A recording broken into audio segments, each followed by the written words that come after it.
Recording in progress.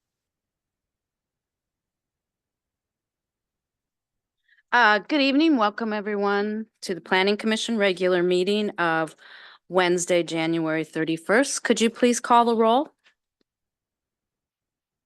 Chair Suma, Present.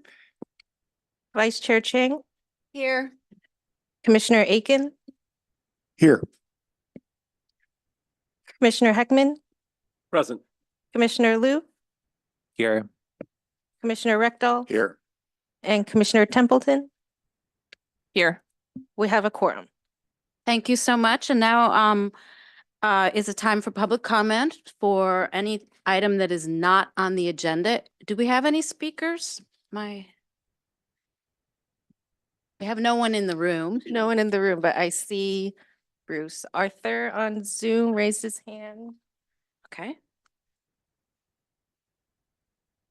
If you can unmute yourself, you have 3 minutes. Thank you very much. Video too. Okay, my name is Bruce Arthur. I'm the chairperson of the Palo Alto Bicycle Advisory Committee. And we've been discussing on that committee the project that Caltrans wants to undertake to put bicycle lanes in El Camino. We passed a motion that we've sent along to you. It should be in your packet. Basically, we'd like the city to engage and conduct, sort of good due diligence, probably a parking survey along El Camino to understand what this would be and ultimately to support it. But that's what we're asking for. I know this is sort of not on your agenda, but that is sort of something we think you should be aware of and take a look at what's going on there. I think the opportunity to add bike lanes to El Camino would be great. I understand that it will take away some parking and there are some other, side effects of it, but I think it's worth investigating and pursuing. So that's it. If you have any questions for me or the bicycle committee, feel free to ask me. I'll be on the meeting for a while, or you can send them via email. We can discuss them. We meet, we're not meeting in February. We'll meet again in March. So that's it. And that's pretty quick. Thank you very much. Thank you very much, Mr. Arthur. Our next speaker, please? No other public comments. Okay, with no other public comments, we will go to agenda changes, additions, and deletions. There are no changes. Thank you for that. And then city official reports. I'm not sure who else is here, Ms. French? but- Yes, so we have Rafael Rios here, and he can provide an update on all things transportation, and then we can talk about the upcoming meetings. Thank you so much. Thank you. I'm Rafael Rios, Senior Engineer with the Office of Transportation. Bruce just stole my thunder, but a couple of announcements that I had was the February payback meeting is going to be canceled, so March 5th would be the next one. I'm going to work on getting the data that's normally in that packet to this commission. And regarding the El Camino bike lane project, our staff is trying to work with Caltrans to set up a community meeting. We don't know the date yet, but we're working on that. So we'll be on the lookout for that date to be announced soon. And then lastly, transportation staff is planning to bring our parking manager is planning to bring a comprehensive update to this commission, targeting around one of the meetings in March. So I don't have any other project updates at this time, but can try to answer any questions. Okay, thank you so much for that. Does anyone have any questions? Commissioner Heckman? Thank you. Perhaps it was our last meeting or maybe the meeting before that. I think it was Sylvia who reported to us on a presentation. City had received something from Caltrans asking for them to approve some design aspects. And the city had responded back to that with a lengthy letter with a bunch of questions and asking for more information. And I'm wondering if we've received a response to that request that the city sent to Caltrans.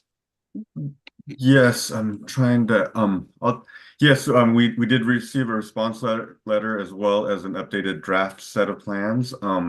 They are posted on the website. I'll try to send a link to Veronica to maybe she can share within the next couple of minutes or so. But it is our letter Caltrans's response letter and the latest plans are on the city's webpage right now. Thank you for that. Any other questions? Oh, go ahead. Public Works did that survey of the Wilkie Way Bike Bridge. Do you have the results of the surfaces that they're comparing? I don't, are you talking about different surface types? Yeah, there was two sample surfaces there, and they wanted feedback on those two sample surfaces. I don't, I'll ask and try to get a response from Public Works, or I'll ask that of them and try to get back to you guys. Okay, and also if you know of any plans to resurface that or to add the texture on, because now it's wet again, so it's a little slippery, especially for bicyclists. And I've been on there when I walk across that a couple times a week, and I see bicycles fall down probably 2 or 3 times a year right in front of me. So I suspect it's happening when I'm not on the bridge too. So yeah, I don't have an update for you on that to answer that question. But I have ridden across it when it's wet also, so I know what you're describing. okay, thanks. Thank you. Anyone else with the question? Okay, not seeing any, we'll move on to our only item of the evening, which, Ms. French, were you going to give us a report? I skipped you. Thank you. I was going to share my screen, but I have some technical difficulties here, so I will not. Basically, we have a number of upcoming meetings as noted in the report. We are hoping to also have a study session on that El Camino bike lanes and parking. The Caltrans item has not been identified which date. And so I'll just leave it at that and move on to the next item. Thank you. Okay, so we have a study session this evening, and it's on the peer cities comparison and stakeholder interview results. So we will start off. I know we have some consultants here and staff, and we'll start off with those presentations. Yes, thank you. Well, I do not have my presentation available, so I will just say just on Monday night, council had a retreat and they modified the priority to, it used to be called economic recovery and transition, and now it's economic development, I think, and transition, something like that, related to what we're doing now.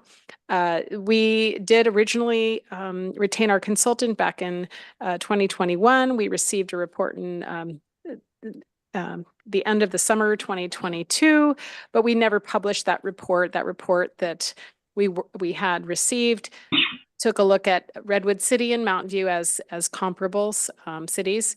Then we modified the scope to expand it in the spring of 2023. And then you had the introduction to this current iteration of the study last October 25th. And so we have our consultants back again today to talk about the outreach interviews and comparisons to the peer cities. So I'll turn it over to Sarabhi. Thank you, Amy. So good evening, everyone. I'm Surbhi Barbaya from MBI.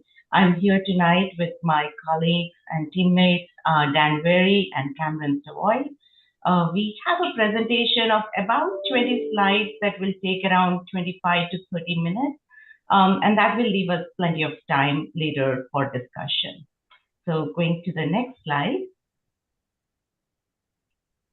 Give me a second here. Okay. As soon as I turned it on, it moved my screen. So bear with me for a second. It's got to get it back. And pick it. Yeah, display mode.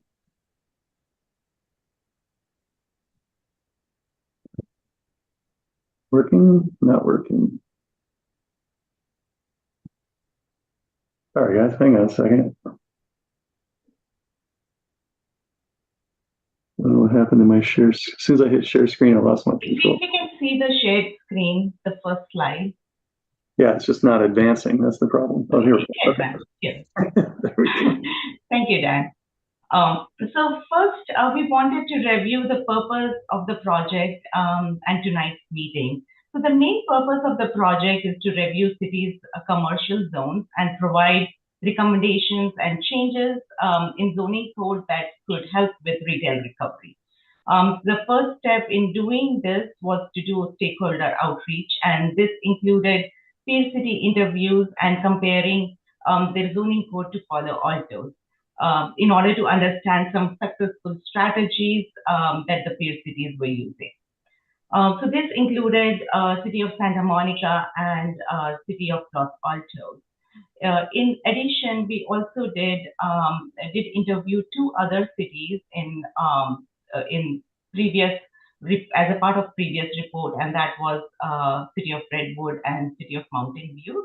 And we will provide you with the comments to our interview questions at the end of the presentation for those two cities. But we did a more in-depth peer city comparison and the zoning comparison with Santa Monica and Los Altos. We also interviewed a mix of 7 business owners and property managers as a part of this effort. So these outreach efforts will inform us in recommending the changes to Palo Alto zoning ordinance related to retail recovery. So next slide, please. Excuse me, sorry, we can't hear very clearly when Ms. Barbia is speaking. Yeah, let me see if this will, does this help? Does this sound better? Moderately. It's a little echoey. Why don't we continue?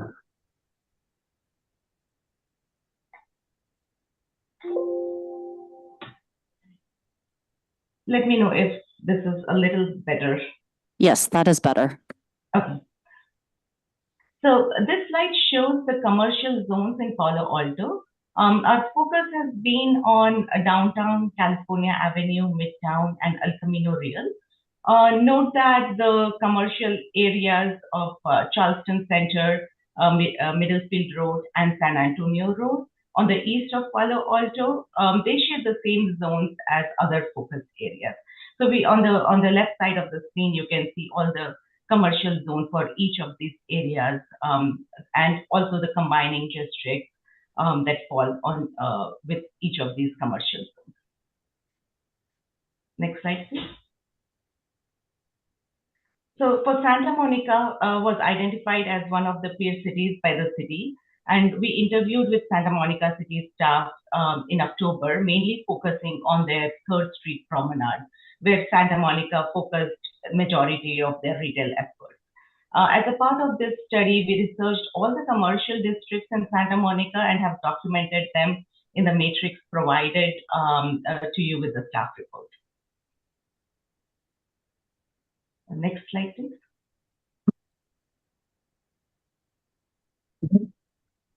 There we go. Isn't that advanced? What happened? I think there's a little lag. I feel a lot like advanced on my page. I'm sorry, it's very difficult to understand you, Mr. Weary. Okay. I don't know. You may have some bandwidth issues, perhaps. I think you're too close to the mic.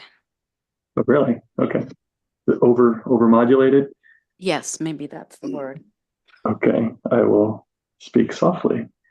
Thank you. Okay. So I'm just trying to get the slide to advance. I'm not sure. Hang on just a second. It seems to be hanging up. So while Dan is trying to advance the slide, I wanted to talk about the other city, which is Los Altos. So at the last PTC meeting, the staff was directed to include a city of Los Altos as an additional peer city. And similar to Santa Monica, our interview focused on the commercial retail sales zone, which is the CRS zone that you see here in the light purple area. And it is within the downtown triangle area. So this is the downtown triangle area. And this we chose this, we were focusing on this because this was most relevant to Palo Alto and specifically Palo Alto's downtown and California Avenue area. However, the research related to other commercial districts is also documented in the matrix. And as I said before, we also interviewed Mountain View and Red View as a part of our phase 1 of this project, but that was limited to only interview. We didn't do in-depth zoning, their zoning analysis based on their municipal code. With that, I will pass it on to Dan. Thank you, Surbi. And tell me if I need to speak up or speak down. I'm speaking quite softly for me, but okay, thank you. Good evening, everybody. I'm Dan Weary with Michael Baker. And so just kind of following on with what Surbi was introducing was our peer cities zoning comparison. And so we can see on this slide, we looked at about 12 different criteria. And some of these, we won't go into everything tonight because it takes a long time, but there's about 7 that we will go through in more detail. So we've got another 10 or 15 slides where we're going to go through these and kind of show you what we heard and what we have discovered so far. So with that, we'll start off with the ground floor restrictions. And with all of these kind of retail health issues, we're always looking at the ground floor and trying to understand and incentivize and support good ground floor activity. And this slide is kind of comparing the ground floor restrictions between Palo Alto, Santa Monica, and Los Altos. And the main things were for Palo Alto, there's 3 main components that really regulate the ground floor, and that's the RPO, the Retail Preservation Ordinance, the GF, and the R combining districts. So they're all kind of extra requirements on top of the base zoning. For Santa Monica, we were focused on their BC zone, and then for Los Altos, we're looking at their CRS zone. Those were the 2 zones that were most relevant for direct comparison. And the main differences here, as you can see on the slide, is retail preservation. We also have this kind of color legend here, these big dots, and that was just kind of quick snapshot. What's the difference? And these are really in terms of complexity, difficulty, and restrictiveness, more levels of regulation, if you will. So in comparison to these are all relative. Palo Alto gets a red dot because it's by far the most restrictive. It's got more levels of complication. There's multiple sections that are kind of overlap and combine. And again, it's on top of the base zoning. And you can see some of the restrictions there. So it doesn't permit office or residential. Those are prohibited on ground floor. Any replacement of retail is restricted to retail or retail-like. And in the GF and R districts, we'll get into this on another slide, there's even further restrictions. When we compare to Santa Monica, they allow office and residential on the ground floor. The key restriction there is it's behind the street-facing tenants. So as long as you're maintaining that active frontage with your retail or other commercial uses, that's allowed. They also have a limitation on formula or franchise restaurants, and their definition for that is 150 locations nationwide. And we've got a separate slide on formula retail. In the city of Los Altos, residential is restricted. So these bullets are really what's restricted. So residential and trade schools are restricted on the ground floor. Office, personal service uses are allowed on the ground floor in the CRS zone. So that's kind of the main comparisons there. And then we kind of look again at the permitted uses on the ground floor, what is allowed. And these are fairly comparable. They all allow retail and restaurants. Most of them allow hotels and theaters. Some allow commercial recreation.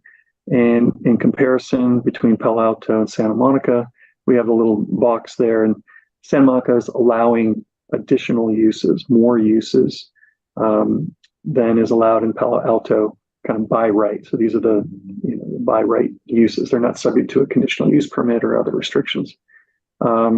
City of Los Altos, again, retail, restaurants, cocktail lounges, personal services, they're fairly similar. So the difference there is Santa Monica allows a greater variety of uses on those ground floors. The next slide here is conditional uses.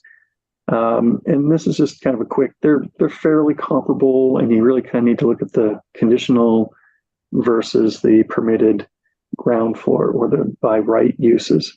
But, so some may be allowed by right, others may be allowed by conditional use permit. Maybe one of the key takeouts here is that both or all three use different size limitations. So if you exceed 5,000 square feet, you're going to trigger a conditional use permit in Palo Alto for certain uses for commercial recreation in this case.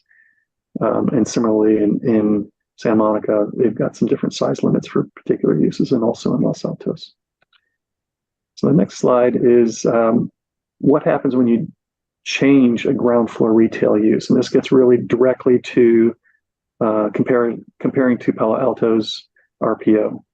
The Retail Preservation Ordinance does not allow a change of an existing retail use to anything other than retail or retail-like. And so here we've got our color codes again. Palo Alto gets a red dot. It prohibits changes from retail citywide, so it's very comprehensive. Affects all retail areas.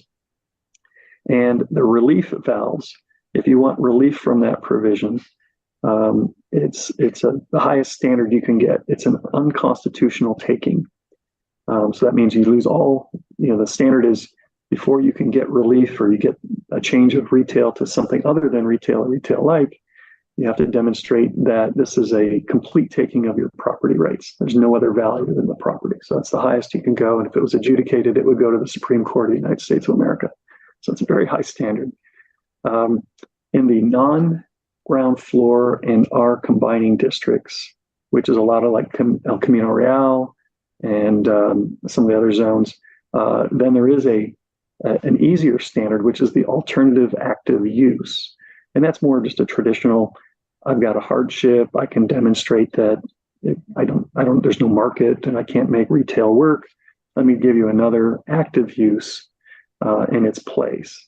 So in the non-ground floor and R combining district areas, that's a much easier hurdle. But I'll note that takes out the ground floor, and the R combining districts cover all of University and all of California avenues.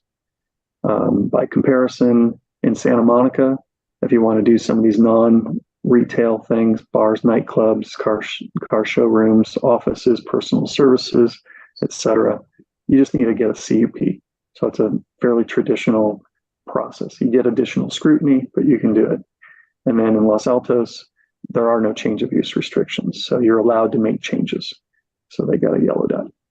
So that's probably one of the most, the biggest gradation in comparisons in there. I have a question there on that last slide.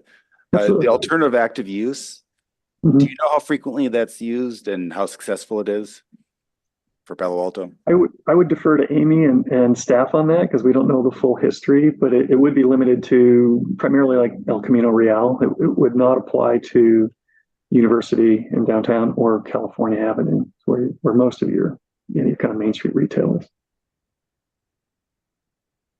I'm sorry, I'm having a hard time concentrating, trying to send messages to see if this is, we have quite a loud, for the consultants, they may not know this, but there's quite a loud ruckus outside City Hall that's making it hard to concentrate for some of us. So you might have to ask the question again. Thank you. The question was, do you happen to know offhand how frequently Palo Alto uses the alternative active use for the retail preservation? And if so, how successful is it? Not often. Okay, thanks. And just to be clear, we allow these uses under retail. It's just some of these in the middle column. Some of these slides have inaccuracies because we do allow all these uses in except office and ground floor protected retail. And they can change from one allowed use to another. That's not restricted. So this slide seems a little misleading to me. It may be, yeah, I think it may be the way it's presented, because if you compare just the permitted use schedules and lined them up, you're right. I'm not trying to say that the Palo Alto column doesn't allow bars and nightclubs and showrooms. We're just saying what happens if you want to change from a retail use. So it's a little bit different than a direct comparison. But if I'm sorry, when I read the comparison matrix, it didn't seem that, it also seemed that in the Bayside Conservation Area, there was a problem if you changed from a retail use. Like, it's no different than our downtown, maybe with the exception of what you showed on the prior slide, where we have a different square foot threshold. Okay, well, why don't we go through, because some of these, we've got some additional slides and we can talk about some of the comments we got from staff. So we did meet with Santa Monica and Los Altos staff and interviewed them, try to confirm and make sure we understood their zoning. And if we need to correct it, that's fine. But this is our understanding from talking with them and looking at the zoning and doing a comparison. So there could be some other more subtle restrictions, but this is our understanding, is that you can make changes from retail. They don't have a prohibition on non-retail uses going into a former retail space. That's our understanding. Okay. This slide don't have a lot to say. Generally, each city has done a pretty good job about keeping the permit approval processes at the staff level. So each city allows a lot of discretion to occur and the approvals to occur at the staff or director level, which is good. That's generally recommended. Not too much to say there. Parking facilities approach. Parking is always part and parcel of our retail and commercial activities. And there's a whole, we're going to have a separate discussion on parking and strategy, but this was just kind of a quick comparison about how it works with particularly the retail uses and just a kind of basic understanding. So again, in comparison, these are relative. The parking minimum standards in Palo Alto were higher than the others. And in particular, Santa Monica has no minimum standards anymore. They eliminated those, I think, in 2017 or 2019. They've now established parking maximum ratios. And those, for example, would be like maximum of, I think it's 2 or 2.5 spaces per 1,000 square feet for retail, which is very, very low. Most minimums in most cities would be around 3.5 or 4 spaces per 1,000 square feet. In Los Altos, they have a parking district. Parking requirements are exempt for the first 1.0 floor area ratio. So basically, all existing uses that were done at the time. If you have an existing building as of the time when they put this ordinance in, you can make any change you want. And you don't need to provide any additional parking. And they've got 6 acres of parking that they provided. Just curious if you have the same data, in other words, for all 3 situations. In other words, you have the total number of spaces in downtown and California Avenue, but you don't provide that information for the other 2 cities. I don't know how many acres you provide acreage of parking in Los Altos, but you don't do that in the other 2 places. And we also have an exemption for the first, I forget how many square feet of retail to be parked. Is it 1,500? I'm not recalling. So, I mean, once again, it's hard to compare these 3 cities from this slide. Yeah, and that's, you raise a good point, because everybody does it a little bit differently. So you don't always get, apples to apples comparisons. Our point here wasn't exactly how many spaces they have, because they're different size, they've got different amounts of uses. So if I said there were 10,000 parking spaces in Santa Monica, the fact that you've got maybe 5,000 in Palo Alto between downtown and California, how do you compare that? You need to start looking at ratios and what's the ratio between the total floor area, et cetera. And that really wasn't the purpose of our analysis. It was really just kind of provide some more at the operational level, how are they approaching it? And the other reason that we're looking at this is because particularly University in California are almost all within 1/2 mile of the stations. The state has now prohibited use of minimum parking requirements in those areas. So it's going to be a different approach to that going forward. And that's partially the reason why, we also compared to Santa Monica, because they were kind of ahead of the curve. They eliminated their minimum parking requirements even before the state enacted that. So they were kind of a model in that case. The other points there is that they've got a lot of parking, municipal parking, 10 parking garages. They don't plan to build any more. If there's additional demand, what they're trying to do is manage the demand for parking or reduce the demand for parking through transportation demand management programs. And so Palo Alto has that, Santa Monica has that. And that's just a way to kind of reduce trips, and that helps you avoid traffic and trips and single-use occupancy vehicles, and it can also reduce your parking requirements and all the costs that go with that. Okay. The next one, formula retail regulations. Some key differences. In Palo Alto, the formula retail applies to all businesses, all types of businesses with 10 or more locations nationwide. So it's a pretty low standard, and it's all franchises. And so there's that restriction comes along with the R retail district, which applies on California Avenue. So this is really applicable to California Avenue. Says if you have any sort of franchise really with 10 or more nationwide, then you need to get a CUP, conditional use permit. That does not apply in downtown, Midtown, or El Camino Real. By contrast, Santa Monica has a similar formula definition, but it's limited to restaurants with more than or 150 or more locations nationwide. So a much higher standard in terms of the number on a nationwide basis. And it's limited to just restaurants. Those would be limited to the upper floors. They're not allowed on the ground floor. They'd be allowed on a second floor or upper floor. So if it was in kind of a mall, food court type arrangement, that might work. The other criteria there is, other than 150 locations, it's also if you are placing orders at a walk-up window or counter or a machine. So that'd be, McDonald's or anything like that. So it's very kind of narrowly targeted toward particularly like fast food. In Los Altos, there is no limit. There is no restriction on formula retail. In fact, they don't really have any chain stores in retail, and they're actually looking to maybe get some and bring a little new activity into their downtown. That's one thing that they told us. Let's see. So I'm going to hand it off now to Cameron, and he's got a couple of slides to go over some of the Pier City interviews, and Cameron was involved in most of those interviews.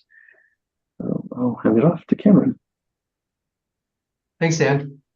So like Surrey was saying, we interviewed 4 cities. We started with your neighbors in Mountain View and Redwood City first, and then added Santa Monica and Los Altos based on recommendations. We asked a standard series of questions focused on retail, ground floor regulations, permitting processes, parking strategies to improve retail, among other recommendations. Overall, we received a lot of good information and recommendations, which are partially listed on this slide and also contained in the staff report. Highlighted in the bold italics are a few of the most relevant and interesting highlights from the Santa Monica and Los Altos interviews. Specifically in Santa Monica, the city loosened use restrictions to allow for creative and temporary uses that provide entertainment to address high vacancy rates. And like Dan was saying, they also don't have minimum parking requirements. They removed them prior to the implementation of Assembly Bill 2097, but they do have a parking cap in their downtown. In Los Altos, they allow for a change of use by right, and they do not use conditional use permits. The use is either permitted or it's not permitted. And the next slide. Similarly, this slide highlights the answers and questions to the quick key questions asked of Mountain View and Redwood City. Like Los Altos, Mountain View and Redwood City also allow change of use, including retail by right with no discretionary approval required. In Redwood City, similarly, there are no restrictions on change of ground floor retail uses. They also provide incentives for retail mixed use and technical assistance in the form of a retail task force to attract and facilitate new business. Also in Redwood City, they allow change of use of existing space without the requirement of requirement for additional parking. Additionally, we interviewed 7 business stakeholders, including the Chamber of Commerce, Premier Property Management, Thoit Brothers, Ellis Partners, Performance Games, Italico, and Taste Buds Kitchen. Again, we received a lot of great, very detailed, well-reasoned observations, examples, and recommendations based on their experiences in Palo Alto. This slide lists a number of comments we received, and a full summary will be included in the report. Highlighted in bold again are a few of the key recommendations we received related specifically to the city code. First one being rescind the ground floor retail protection ordinance. It has created the very problems that it was intended to prevent by increasing vacancies and loss of retail instead of preserving retail. And secondly, rescind formula retail on California Avenue. Some other comments included leave it to the market, don't force retail. And the last comment I wanted to highlight was the code is too rigid and narrowly defined. The standards are too complex. So that's that. And with that, I will pass it back to Serby to wrap us up. Thank you, Cameron. I just wanted to take a look at the next steps. This is our second PTC meeting. We are planning to come back to PTC with zoning recommendations on February 28th. So we were thinking this will be more like a workshop kind of a like setting where we will present some recommendations and we can discuss those recommendations. And we will carry them over in March, depending on how far we get. We carry them over in March. And in March, we will also give you a summary of the parking study recommendations that we are coming up with as a part of this study. This has more to do with the impact of AB 2097 that basically says that you don't need to provide parking for multifamily, mixed use, and any commercial areas that are within half a mile of transit, and that would cover California Avenue and University, the downtown area. So we will come with recommendations on that, like how to deal with the impact of AB 2097. And then the next meeting after that will be sometime in April or May, where we will be presenting our final report recommendations to PTC. Next slide, please. So this is the overall schedule. As you can see, the red star, that's our current meeting, second meeting of PTC. We still have 3 more meetings to go. And then in May and June, we will be taking this for adoption hearing. So that's generally the schedule as of now. With that, I can open it up to discussions and questions. Okay. Do you want to do a round of questions or public comment? Yes. Do we have any members of the public who wish to speak, or would you like to do questions first, clarifying questions first? There's too many. Okay. We will take public comment first. Ms. Dow, do we have any? No in-person speakers. I see one person on Zoom. If you want to give public comment, please raise your hand. No, otherwise no public comment. Thank you for that. And then my colleagues, would you like to do a separate round of clarifying questions and then comments, or? No. No. Just go for it. Okay, and I promise Commissioner Templeton could go first because she would like to get to the next event. Thank you so much, Madam Chair. I'm sure you're going to hear variations of this. First, thank you for working on this and for your presentation. I have a lot of concerns about the content and how it's presented, and I guess I'm going to start first with that row of PTC meetings there. Are they all study sessions, or will we be voting at some point before? It's hard to tell if the adoption hearing is us or city council. Could you clarify that, please? So do you want to address that or? Oh, are you asking me or is Serby? I would like someone on staff or Yeah. a consultant to answer. I don't know. Sure. Well, I'll just say that we're not going forward with zoning changes to the council. We would have to come to this body with any changes to Title 18. So this is just Great to know. I just right? wanted to make sure because they're all the same kind of dot and I wasn't sure how it was meant. But thank you for confirming that. I would say, I'm so sorry, we have a very loud protest adjacent to us. It's very hard for us to hear, so I apologize if I sound like I'm shouting. But the concerns I have is that this presentation is not currently in a form that our community can respond to. It is inaccurate and some of the comparisons are incomplete. And so I'm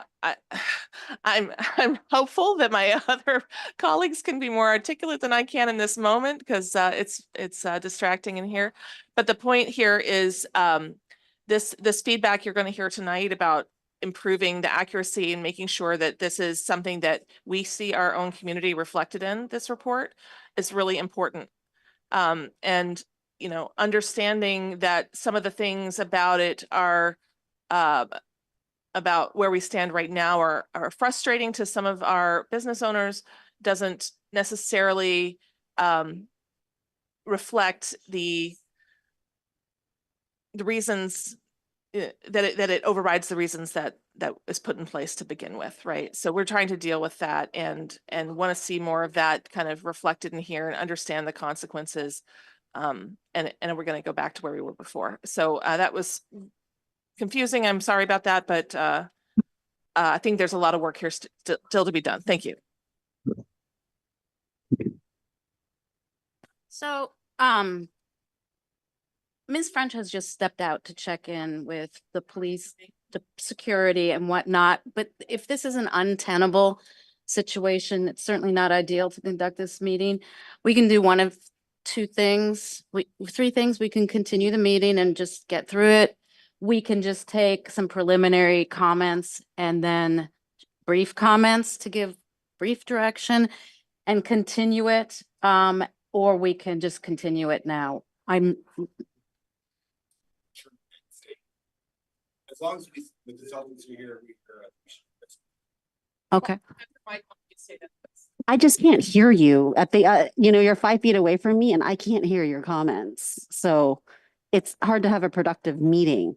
I do think that since we're not having another PTC meeting for quite a while, it may make sense for us to have at least at a minimum brief comments so that the consultant has some feedback and can work on it in the interim. But I think that maybe we should limit really, this isn't for discussion amongst us since we can't hear each other. It's more feedback for the consultants. So maybe we could limit it to, 2 to 3 minutes or something like that. What if we take a 5-minute recess because they'll open the doors in 5 minutes and those folks will go into chambers? That sounds like an excellent plan. Okay. I'm going to go ahead and say that we should take a 5-minute recess. Thank you. I couldn't think of the word. And hopefully then this will have cooled down. So we'll be back in 5 minutes, everyone.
to hear, so we're going to continue. Oh, Commissioner Templeton, were you finished?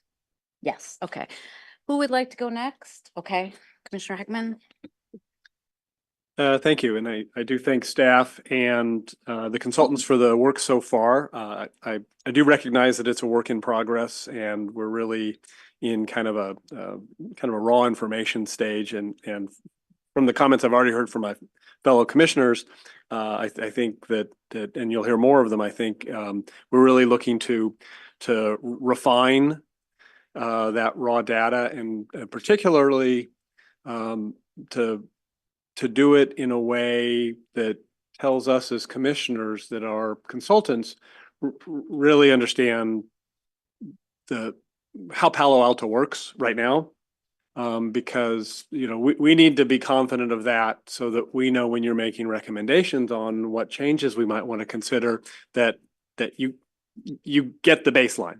So in any event, so my comments tonight are really just kind of macro comments, which I think are appropriate at this stage.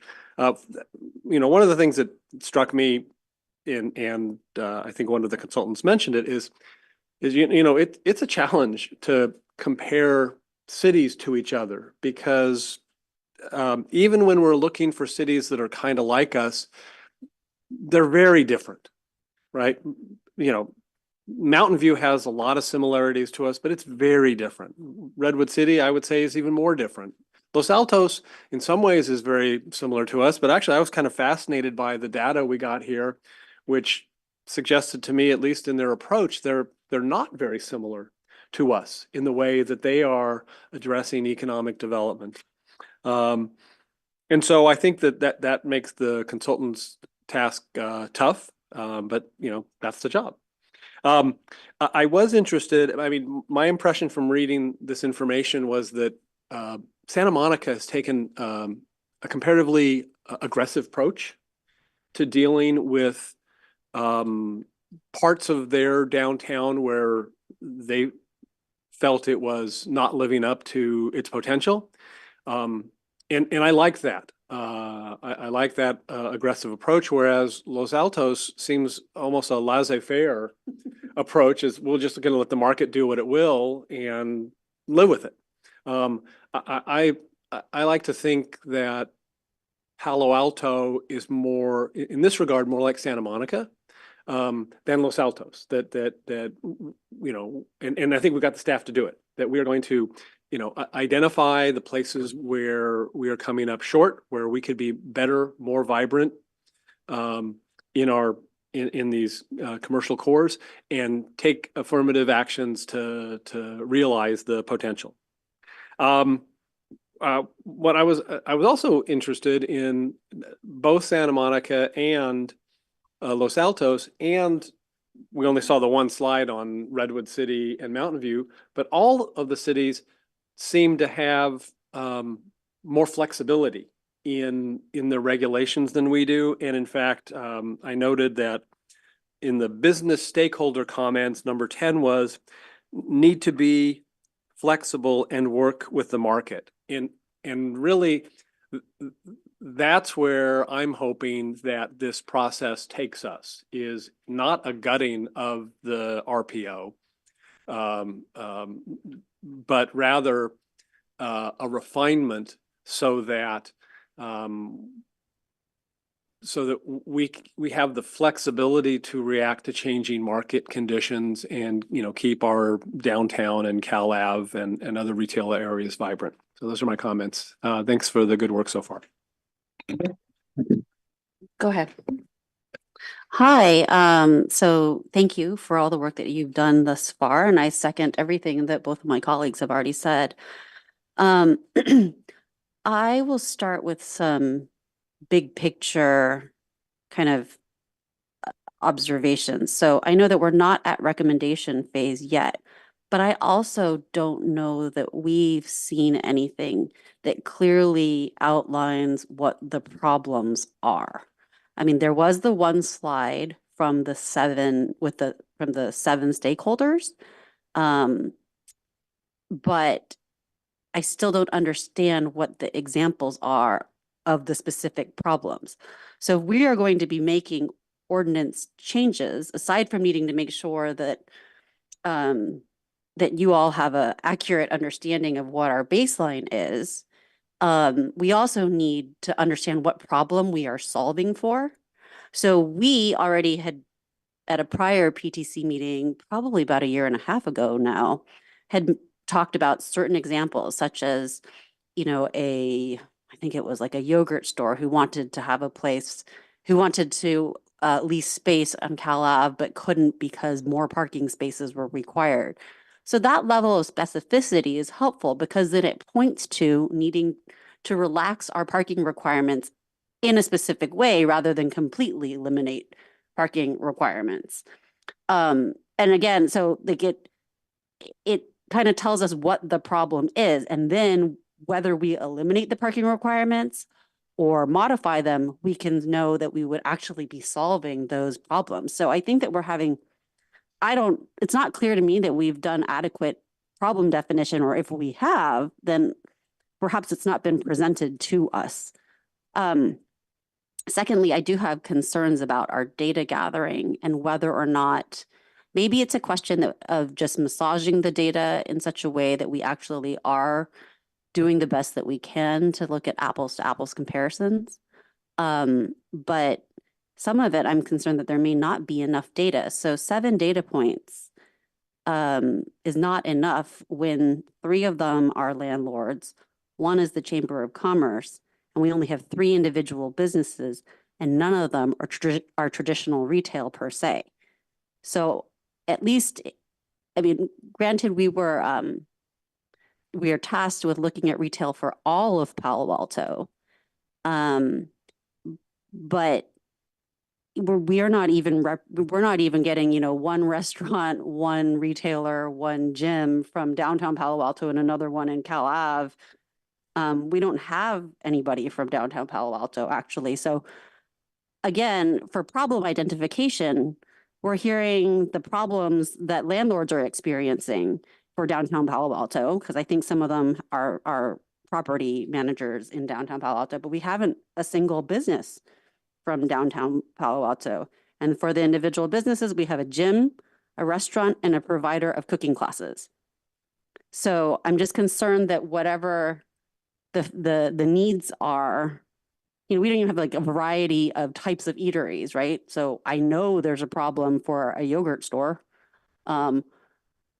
So, you know, we have Italico, who has multiple restaurants in Cal Ave that are very, very popular and serve a particular type of clientele. So again, that's my concern there.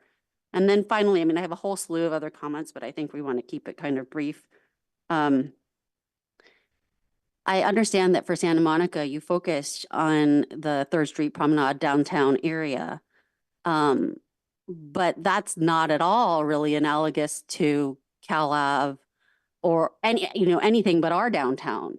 And so I think that in terms of the scope, like if we're looking at adjusting the retail preservation ordinance, we need to understand what the implications would be citywide.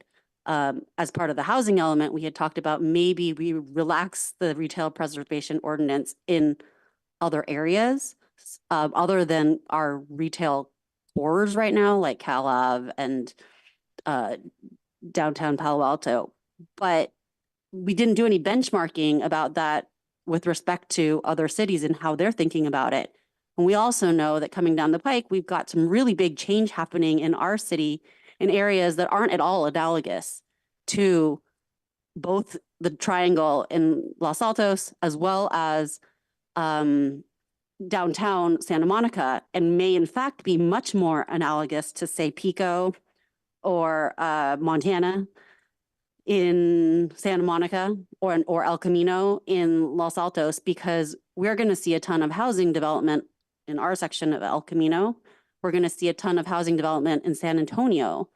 And we need to be cognizant of the change. Like if we want retail to serve those many residents that will be coming in those areas, we need to think about, do we relax our retail preservation, in those areas, or what do we do instead to make sure that people have that 15-minute radius type thing that we always hear about here on the PTC. So those are my overall comments, and I have many, many more.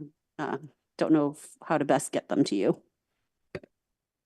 Thank you, Commissioner Chang, and I wanted to mention that Commissioner Templeton has left the meeting, and do you want to just continue down the line, Commissioner Liu? Okay. Thank you, and I appreciate the work thus far. Like my other commissioners have said, I also appreciate that we'll have a tight feedback loop. So we'll be meeting again over monthly, basically. And so I think we can have a lot of opportunities to incorporate the feedback. Just kind of a baseline question. Are we going to make any updates to these slides, and will those updates be available in future meetings, or at least for kind of this part of the analysis, do we think we're just going to move on? Good question. To the extent that we reuse these slides in the future, and I think we can use them as a reference and a starting off point, we're happy to refine and improve them as we go along. The next steps, I think we're going to be talking more about some of the things that you're missing is, the problem identification. Very good point. We kind of jumped into the this reaction and the engagement responses. So we probably should have gone back and maybe at the October meeting really talked about, okay, what are the goals and what are the problems, and agree to that. And that has been discussed between us and staff, but we need to have that conversation with you. So as we go forward, I think we will use some of these slides. And we can continue to refine them, and if they're making direct comparisons, that's fine. Part of the challenge is just what fits on a slide and what are the most kind of relevant comparisons here. So, but we're happy to do that. Yeah, thank you. That's great. And yeah, I think that gives us much more room to give more specific comments about what we want to see in the slides. And it's good that we will see those updates later. Another kind of process question, how much feedback do you want in this meeting about potential zoning or parking recommendations, or are those, or would you do workshopping for those separately and only want kind of reactions to what's presented here? Really good question. And I really think that that's where we're going to get into the recommendations and the reason for those recommendations, what are the problems we're trying to solve and what are the various techniques. That was really going to be in the next series of meetings in February, March, and April. So again, looking at zoning, we've got a couple that we were going to, we'll probably have enough to talk about because it gets very complicated over probably 2 meetings, and then also talk about the parking. And hopefully by that point, we've got some consensus on what you like or don't like and what the best options are going forward. As Amy mentioned, we're not preparing amendments at this point, but we're trying to set the table for that. So again, there's an understanding, provide that kind of baseline so you understand, why we're doing this and what the options are. That's really what tonight was about, is just to kind of take a sample of what the different approaches were in some of these peer cities, and then also hearing from some of the stakeholders. So again, I think the more specific recommendations we're planning for the next meeting in February, March, and April. Okay. Yeah, but we're happy to hear some now too. If you got some specific reactions, I won't say no. Okay. Yeah, I mean, I generally agree with Commissioner Heckman that in terms of the direction that I at least would like to go, it would be more like Santa Monica, where we moderate and make some things more flexible, and less like Los Altos, where we might get rid of formula retail restrictions altogether, or kind of be too laissez-faire. And I'm not sure if that's a consensus here, but if that's useful in terms of the framing of your actual recommendations, I think that's good information for you now, so that we don't go in with recommendations that we would potentially just or at least some portion of us would just kind of immediately strongly disagree with. One more question. Or one more kind of broader question. Can you give a breakdown of the landlord versus business responses to your interviews? Was that feedback that you listed in the slide basically unanimous, or were there any points where the businesses and landlords disagreed, or any feedback that only came from one group or another? I think just more context would be good. Yeah, and we do have like summaries of all the feedback that we received from the business owners. And most of the responses were pretty unanimous as far as some of the restrictions to the zoning code or the or the time for the approvals. Those kind of comments were pretty much same throughout the interviews. The business owners, those interviews, they were not as focused on the permitting processes or change of use kind of questions, but they thought the parking, all that was adequate. They had some other sets of issues like signage. If there is a change of sign, that takes a little bit longer. Those kind of issues. But generally, like we saw similar sentiment throughout all the interviews. Okay. I guess in particular, I asked because there's some things like rescinding formula retail on California Ave, where I could imagine some retailers might want like anchor business like a Trader Joe's or something to just to get more foot traffic. But I kind of would expect in general that there would be too much competition, or there'd be more competition with formula retail and rents would be higher and business generally wouldn't like that. And yeah, if there's any kind of quick color you can provide, that'd be great. Otherwise, I don't have any questions. We can provide some specific examples as well that we heard. Some of the things that were tried and were rejected, or there was complexity. At the same time, we are not sure as to how many businesses might not have approached you with a proposal to open a business because you don't allow for formula retail. So we don't have that data. Okay, thank you. Yeah. I'll just say one general point. Data. Some of the data has been hard to come by. We had hoped to interview a lot more of the business owners, and we've set up a lot of different meetings and appointments and invitations, and have just had a hard time getting anybody to really participate. So we're happy to do more and hear more. So what we're reporting is what we're able to collect, and that's been over several months trying to get participation from that. So we'd love to have more sample size and more data. As Survey mentioned, though, that the things that we've heard have been very consistent across the board. Now you can disagree, on how maybe extreme or how far somebody wants to push an idea, but they were pretty clear and consistent about what they saw as the issues.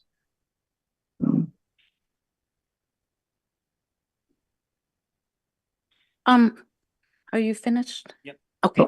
I was just going to ask if you had been here in person trying to talk to business owners, or if this was conducted over the phone, because I find business owners to be very anxious to talk about the problems both in downtown and on Cal Ave. So were you able to do that in person, or were you emailing, or? These were, go ahead, sir. Sorry. Yeah, no, we were trying to email and call them, and we did that a few times. But yeah, we haven't been there in person. Okay, thank you for that. And then we'll just continue down the line, Commissioner Rickdahl. Okay, could you pull up slide 17? Yeah, let me share my screen again. Oops, hang on.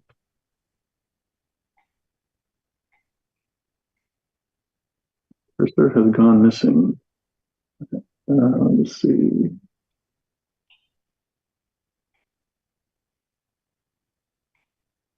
All right. I thought I could. Do you want me to share? my cursor seems to be stuck on one screen and not getting over to my PowerPoint.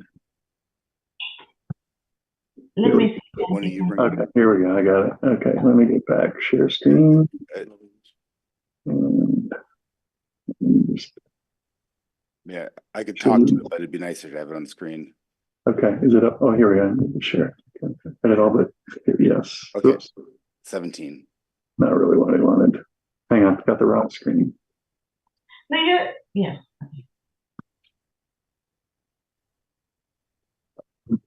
Okay, well, while you work on that, let me talk to it. I had the same reaction that Commissioner Chang had, is that the slide 17 lists the business stakeholder comments, and that was really good information, but it wasn't actionable information. Like code is too restrictive and complex, or the city is not known as business friendly. That doesn't set us up to do any specific actions, and so it'd be really nice to have concrete examples of where it's too restrictive or why is it not business friendly. And because eventually we're going to have to change the laws, and we want to know what aspects we should be changing. Sure. Yeah, okay. we can definitely give some examples. We got a lot of examples during the course of our interviews.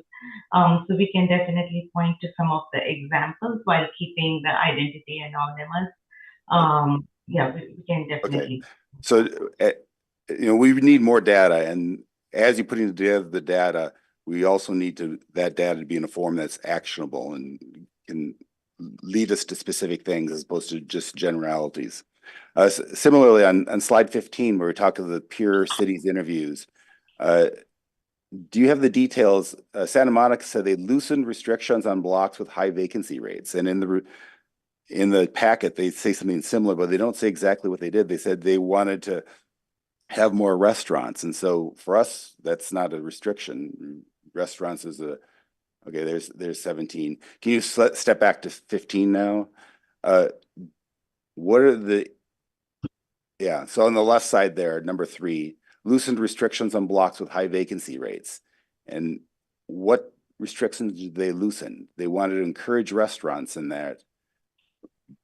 Did they allow restaurants at locations that previously restaurants weren't allowed at, or what did they do? So yeah, I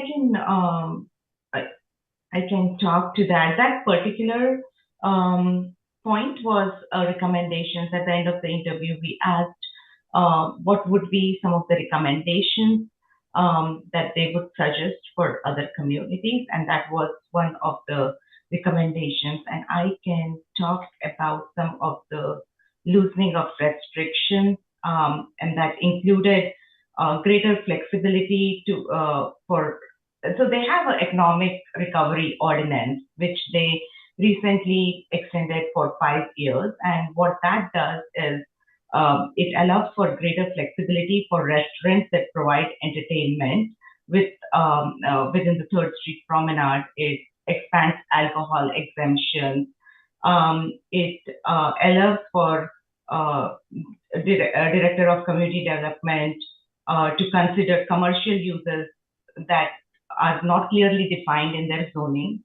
It allows for long-term temporary use permits and allows for outdoor rooftop commercial uses of public parking structures. So they have a few restrictions that they have loosened through this economic recovery ordinance, which they extended for another 5 years. Okay, so that'd be really good to know just all the details.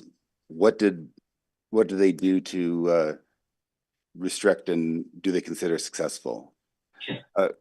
And so Commissioner Chang also mentioned the problem statement. And I think, there's a lot of aspects to retail. One is just sales tax collections.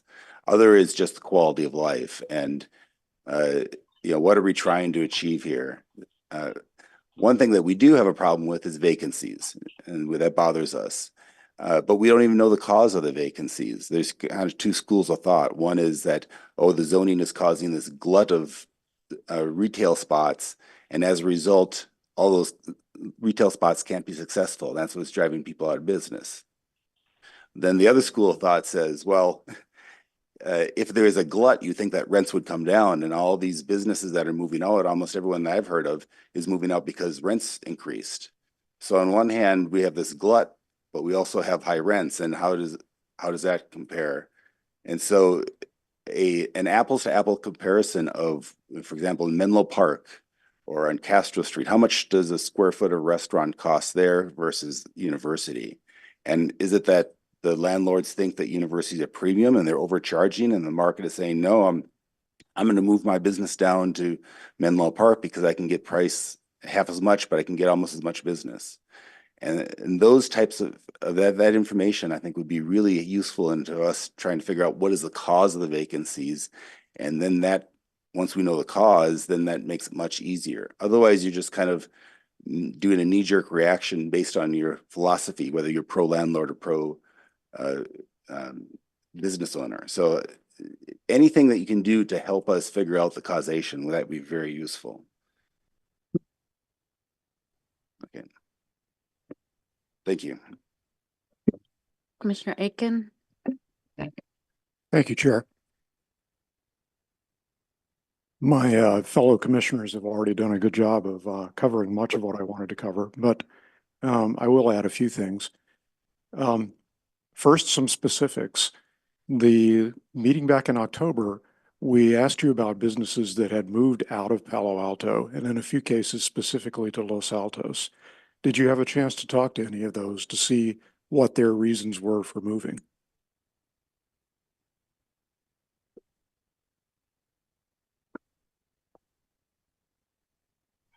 No, we didn't have a chance to talk to them. We tried to reach to them, but we were not very successful reaching out to them. Okay, and this just echoes Commissioner Reckdahl's comments about understanding the fundamental causes here. I had a couple of comments and questions regarding Santa Monica and parking. One might argue that Santa Monica eliminated parking minimums and established maximums early because they had a glut of parking in structures.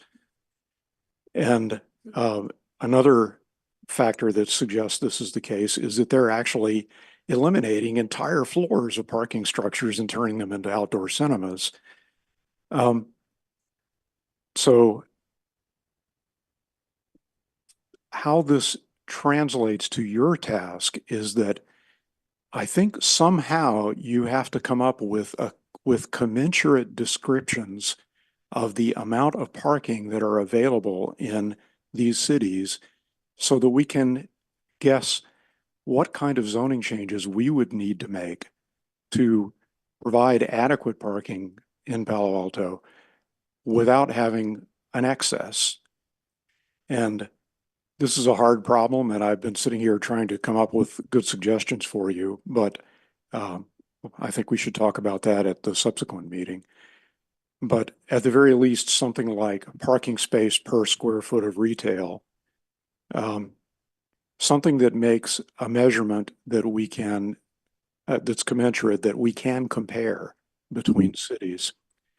Let me provide you a little bit more context about Palo Alto so you understand what's driving that question. I see that one of the comments is that we have an abundance of parking in Palo Alto, and yet in downtown, the feeling before the pandemic was we had so little parking that we had to establish a residential preferential permit system that allowed commercial parking in the adjacent neighborhoods because there was not enough. So if we continue to take away parking by, say, converting parking lots into housing and by eliminating minimums for new development according to AB 2097, the evidence we had in the past suggests that we will have a shortfall. So we really need to understand how to measure the parking that's available for various uses in these different cities to see where we truly fall on that range.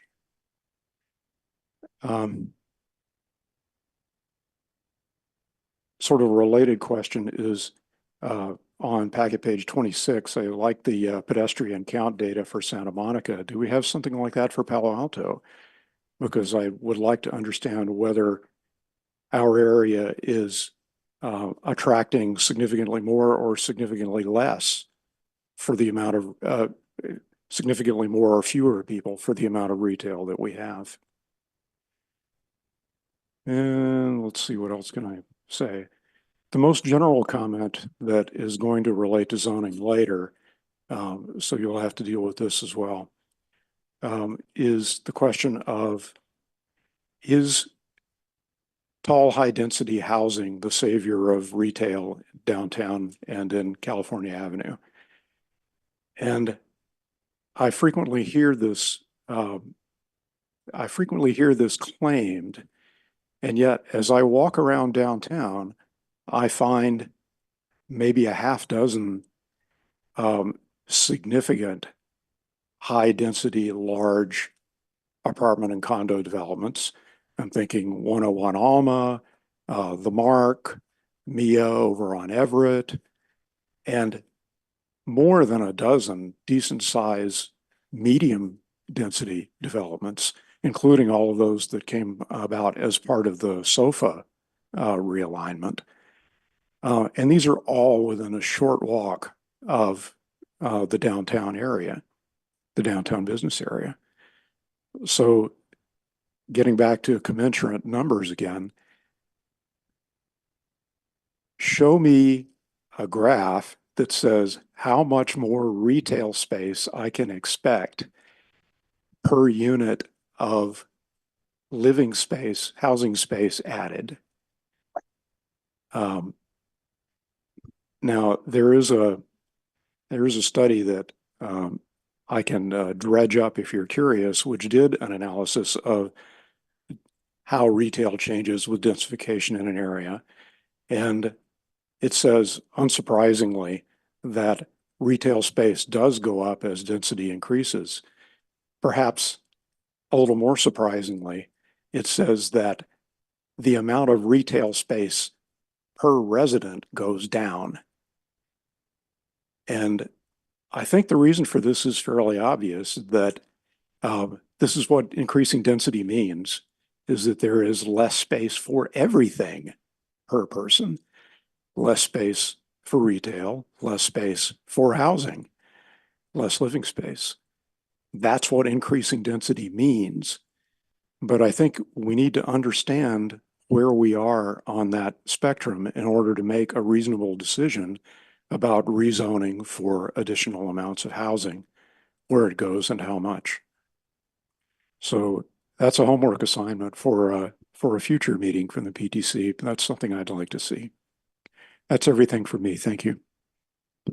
Okay, so I will, I'd like to associate with my comments with a lot of things my colleagues have already said.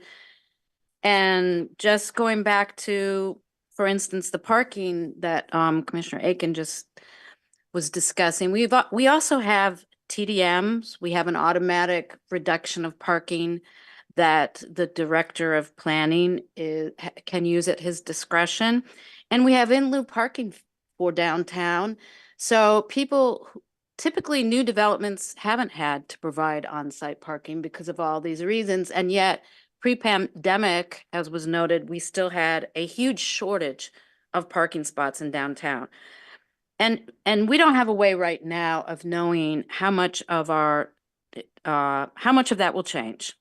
Hopefully, if it changes, it won't go all the way back, because that created a horrible, undesirable impact on neighborhood streets. So we already have these mechanisms. And just another example, I mean, I have probably too many detailed comments to give you all the comments I have tonight, but action 9.2, consider amending section 1876.2, it's actually 020, architectural review of the municipal code to enable more over-the-counter approvals for minor changes.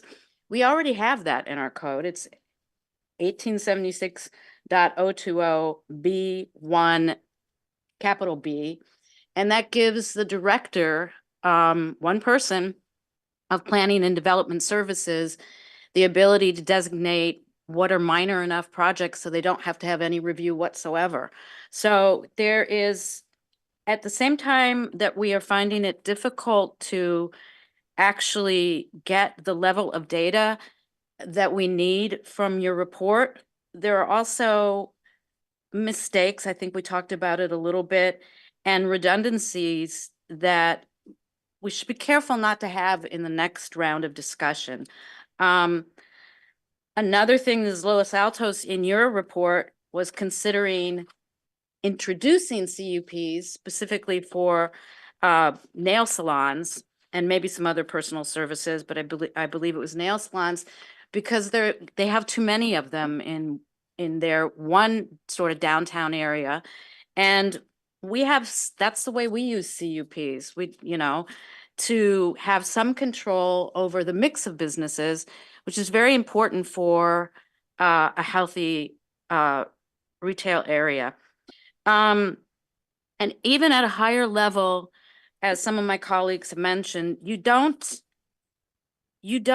either explain in your report or identify the cause of either vacancies or lack of attractiveness of our retail spaces. And at our last meeting, we did anecdotally give you a list of businesses that had relocated outside of Palo Alto and are still in business. And that's the kind of specific information we need to make changes to our zoning code that are meaningful in terms of achieving these retail goals and not just sort of ideology-based assumptions. And I think that we're going to need a lot sort of more from you in this regard. Let me look at some more of my notes here. I mean, I really had a lot of very specific comments, but it seems like what we will need to do is give you an opportunity to respond and get more data and more, especially a cause, and really compare the three cities, if it's going to be that, in the way that is meaningful to us. I also think that the 7 stakeholders that were consulted represents a very paltry number of the people that we are trying to help, and those are the people that own retail businesses. It was a chamber of commerce in downtown and 3 large property holders, no business operators. And we have, legacy businesses that have been here for generations in some cases. And they would love to tell you, I bet, what they thought about what the problems were. Our intuition tells us that the problems are the high rents and the changing patterns of purchasing things with the internet. But we can't affect those things at all by changing our zoning code. So if we're going to change our zoning code, let's do it in a meaningful way that means something, not just gives us the impression that we're streamlining and relaxing things when it's not going to help at all. I was unaware that there was any formula. Maybe staff can. I thought we had prohibited formula retail on Cal Ave. Are you confirming that you can get it with a CUP? There's limitations. I could pull up the code, perhaps. I thought for some reason, I thought we had just absolutely prohibited that in the Cal Ave area, which is very different than having it with CUPs, because my recommendation might have been to consider formula retail for Cal Ave with CUPs. So we'll need to know, and maybe my memory is wrong on that, but we should confirm that. There are other omissions and kind of, and then there's also for Cal Ave, you talked to 2 business owners, and I think that that's inadequate. Also, I noticed in rereading the minutes from the August 14th City Council meeting that their motion emphasized getting information from all the retail areas across the city. And at least one city council member emphasized El Camino south of Page Mill Road, because that is the downtown for a huge portion of Palo Alto, and it gets a little forgotten. And I don't found that we did that. So for Cal Ave, you interviewed 2 business owners, and then you interviewed a person, I think Commissioner Chang already mentioned this, a business that is basically a school in Midtown, but there was no analysis or inclusion, not just analysis, inclusion in any way of the Midtown shopping area, parts of El Camino, some of our other shopping plazas. So this, today, this is really not giving us the rich information we need to make recommendations or suggestions to you. And I imagine that, and there were just frankly, sort of what looked like, I mean, on the slides, and I couldn't see the slide numbers, so I didn't take notes with the numbers, but you would sort of say, oh, you can have approved retail uses in Palo Alto, and you would enumerate all those different retail uses, which are interchangeable unless they're conditional uses. And Palo Altos are virtually the same. So we need to make those slides more direct in the way they are giving us the information. So Los Altos, in one slide you told us, does had CUPs or didn't have CUP. There was missing information or information that did not add up about CUPs. And you said they had CUPs, but in your interview with them, they say, and I quote, they don't dabble in CUPs. They just have, and I remember because of the word dabble, you know, they don't differentiate. They just have allowed uses and not allowed uses. So without going in maybe to, oh, and the other thing that I thought was really missing from this report was, I know after the August 14th meeting by City Council last year, they started a retail ad hoc to look at these problems. And I don't know if they have any deliverable report yet, but it would be nice to have found out a little bit about what they were doing and if they had made any conclusions. And I think that we don't want to throw out the baby with the bathwater and make, ultimately, when we make recommendations, we don't want to end up hurting retail more than helping it in our precious retail areas. And I will say also that already on San Antonio, we have in that, which is area slated to have a considerable, about a third almost of the units, new units in Palo Alto. So far, the projects we've entitled there have basically refused to have any retail. So that's a baby that's about to slide out too, slide down the drain. So I feel some urgency in some ways, but so I don't mean to be negative, but this was not ready for us this evening from my point of view. But I thank everybody, including staff, because I know they did a lot of work on this also, especially the matrix. But so those are my comments. And if anybody would like to have a second round, go ahead, Commissioner Heckman. Yeah, thank you, Chair. I just want to sort of push harder on one issue that a number of my fellow commissioners have raised. So as the chair mentioned, you know, the whole purpose of this effort is to make it's economic development. It's to make the retail component of this city more vibrant. And that serves the business owners, that serves the property owners who rent to them, and most importantly, it serves the residents who, you know, get the benefit of a wider variety of retail things. And so we're going to go through this process, and we're going to have recommendations for zoning changes. And what I don't want to happen, what I fear will happen, is we're going to get to council hearings. It won't even happen at the PTC because they'll bypass us. We'll get to council hearings, and we will get the business community organized and saying, this isn't going to help us. You're making these changes. This isn't going to help us. And so I want to avoid that result. And I think to avoid that result, we need to hear from the business community and the landlords, not necessarily just the big landlords, the small ones too. We need to hear that now on the front end.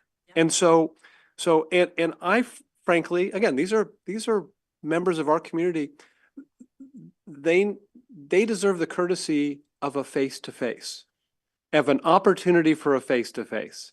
And so one thing I'm really hoping will happen between now and when this comes back, which I think I saw on one of the slides, it could be a month from now, February 28th, is that staff will work with these consultants to make a plan to aggressively chase our business owners and secure meetings. And then the consultant bring a couple people from wherever your home office is for a day and talk to 30 or 40 of these people.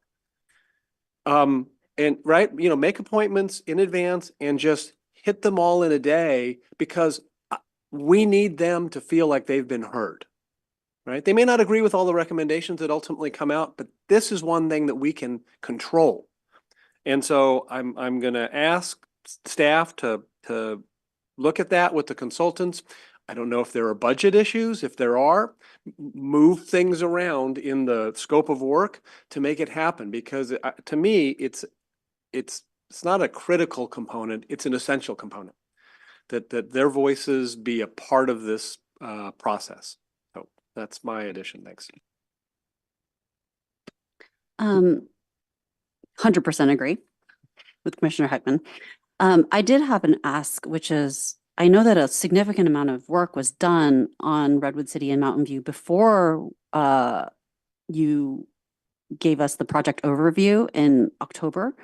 And I'm hoping that that report can be passed on to us. And then if we are to see like slides or whatever format you use, either updates of these slides or whatever in the future, that we see all the data for Redwood City and Mountain View also. So there was a very detailed comparison of Santa Monica and Los Altos, admittedly with some inaccuracies on the Palo Alto column.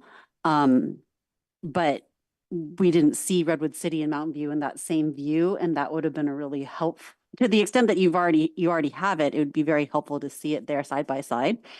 And then similarly, when a statistic is presented, like there's X acres of parking in Los Altos, well, we can probably figure out how many acres approximately we have too, like 80-20 back of the envelope. I mean, that's where like the colors would be helpful.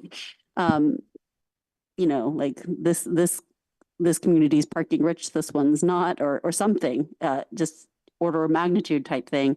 Similarly, vacancy rates.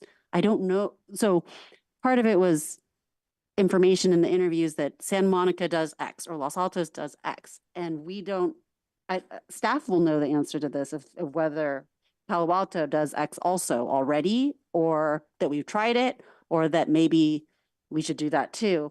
But we don't know what our baseline is either. At least on the PTC, we commissioners don't have a shared understanding of, on all of those dimensions, do we do that already? And so I think that some of that would be helpful. My suspicion is that information kind of exists in your minds already, but we need it in order to bring us all onto the same page. Commissioners, other comments?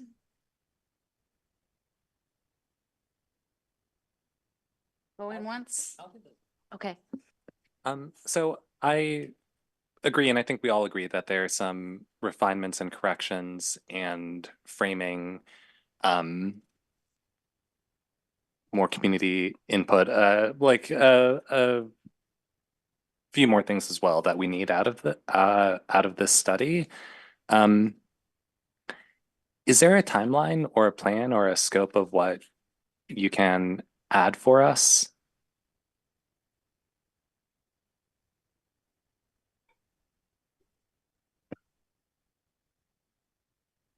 We have like a specific scope, and that is what we have been following.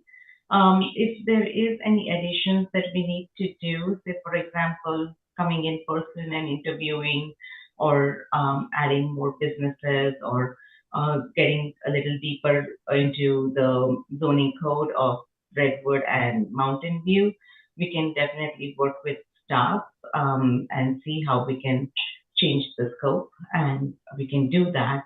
As far as Mountain View and Redwood City goes, with them as a part of phase one scope, our scope was to do interviews with particular questions that we presented. We were not looking into the zoning code as detailed as we did for Santa Monica and Lockhart.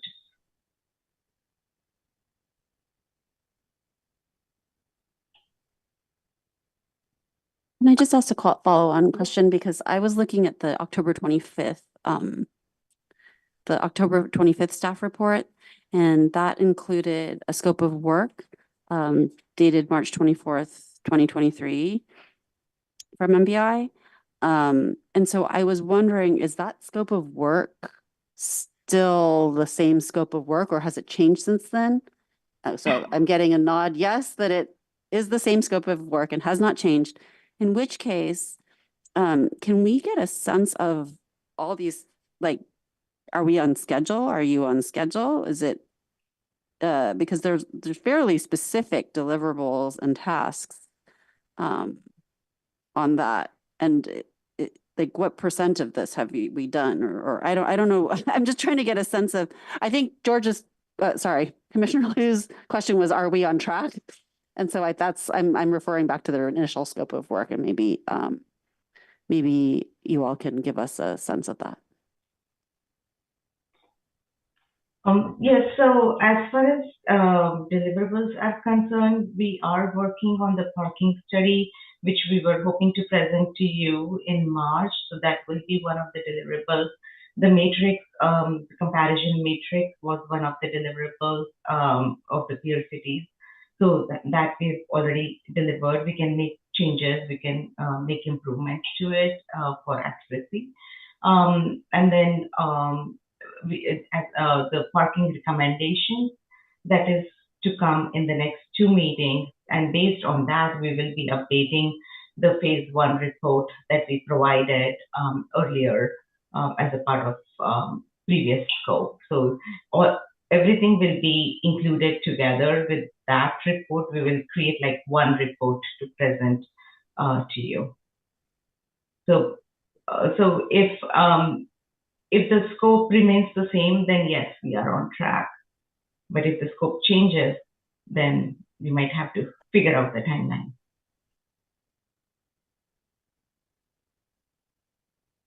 Thank you for that answer.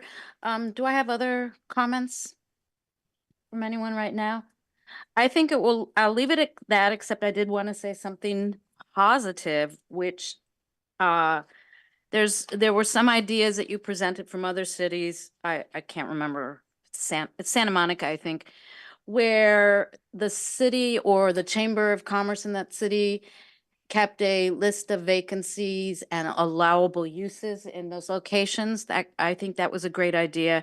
And I also think if there are actual ways in which we can grab more types of business categories. I don't think we prohibit pop-ups, but it was there's some thought that there are some businesses proposed that sort of fall in between the allowable uses. And I think expanding that our definitions to capture any legitimate business where the public can go in and find something they need is a really great idea also. I'm not sure how often in practical terms that happens, but it wouldn't hurt to have it there for the times it does. And then just in general, thank you again. And I hope our next meeting will go very well, and my colleagues have no further comments so thank you for coming tonight and thank you to staff. And we will move on to the next item, which is comments from commissioners. Commissioner questions, comments, announcements. Anyone? Thank you, Chair. So I wanted to share a couple, thank you. Thank you, consultants and staff. I want to share a couple of recent experiences I had with what we call the Palo Alto process. So on New Year's Eve around 5 p.m., I had a sewer backup. Fortunately, I was able to get a plumber out. They were able to clear the clog. They ran a camera and said, yeah, there's a problem on your property we're not so sure about. And then there's this big gnarly root on the city, in the city's part of the line. And we can't deal with that. You have to call the city.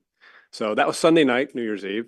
So Tuesday morning, about 8:30 in the morning, I called the city. Maybe I think I waited till Wednesday.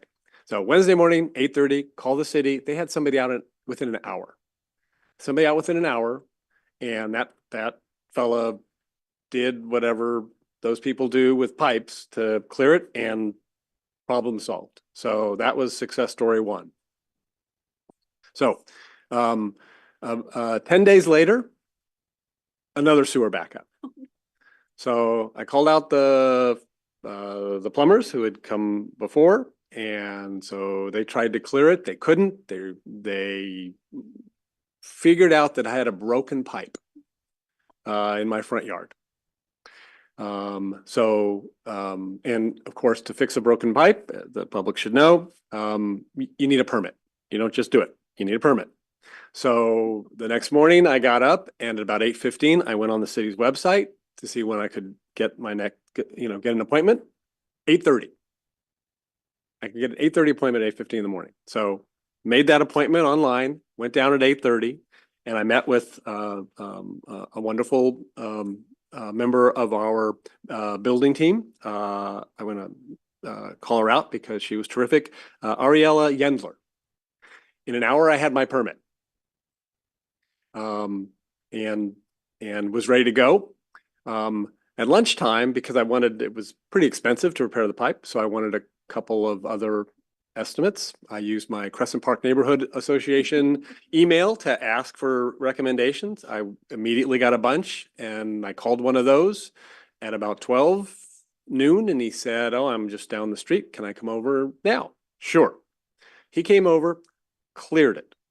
No broken pipe. He clogged. And incidentally, he suggested that people in Palo Alto everywhere should only use Scott 1000 toilet paper. Now I mentioned, I didn't know what that was, but I said, okay, I'll look for that. But I mentioned it to a friend of mine who said, do you know what Scott that is like the thinnest possible unsatisfying toilet paper made. No one will use your bathrooms if you have that. But it keeps your lateral running. That's right. That's right. In any event, so, no broken pipe. So now I've got this permit I don't need. So I called Ms. Yendler. I said, what do I do? Because I don't want this permit just hanging out there, because then it looks like maybe I did the work but never got it finalized. And that can be a problem, right? She says, no problem. We have a process. She sent me a form. I fill out the form. It's like a cancellation of permit. And I get 80% refund, which is great because it actually took some staff time to process my permit and process the cancellation. So these were two success stories from my perspective. And for me, the Palo Alto process really worked. And I just want to commend not only the people I worked with, but the organization that built that mechanism that works so well. Excellent, Fable. I wanted to mention that I've said this many times, but it's also in here somewhere. So either Santa Monica or Los Altos mentioned it.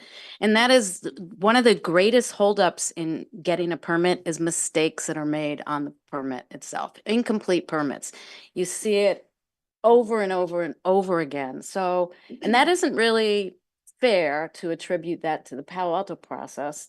So I wanted to mention that too, because one of the other cities mentioned that also. Other affirmational comments? Well, I'll add my story. My water heater broke and Palo Alto process worked well. By the time our door was ready, that was on Saturday, that we called them up Monday morning, Monday afternoon, they were out, and the city put a heat pump water heater in by mid-afternoon today. So that was very quick, and it worked. We have to get the permit signed off on Friday, so we'll see. So I hold that in reserve, but so far so good. Thank you for that. Anyone else? Okay, then I'm going to call this meeting adjourned. Thank you, everyone. Stressful.